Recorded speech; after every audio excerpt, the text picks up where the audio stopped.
Rossiya davlatida o'zbekcha gapirmaydi, o'rislar boshqacha gapiradi deydi. Qanaqa gapiradi? Bizdagi gapirmaydimi desam, yo'q, ular o'zini rossiyacha gapiradi dedi. Keyin aldama desam rost dedi. Keyin ishonmay bordim men Rossiyaga. Borib bitta o'risni uchratdimda, piyala dechi desam, piyalushka dedi. Pashta bir xil, endi ularda shevasi boshqacha ekanda. Pomidori dechi dedim. Pomidori dechi, pomidor deydi. Tushunyapman, bir xil. Tarvuz dechi dedim. Arvuz dedi.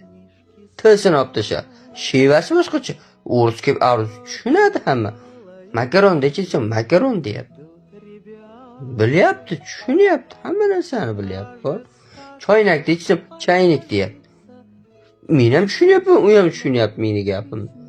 Nimasi farq qiladi ruscha bilan o'zbekcha bilmayman-da. Nimasi farq qiladi? Hech narsasi farq. Bilet desam, bilet deyapti, karta desam, karta deyapti. Farqi yo'q. Kartochka dechi desam, kartochka dedi. Farq topolmadim. Bir xil gapiryapti ruslar biz bilan. O'zbekchani bilarkan, polni bilarkan. Yana ruschani o'rganish kerak. Rossiyaga borish uchun imtihon qilish kerak. Unaqa emas ekan, bilarkan o'zbekchani ular. Keyin o'zbekcha gapirar ekan ular. Choy desam, chay deyapti.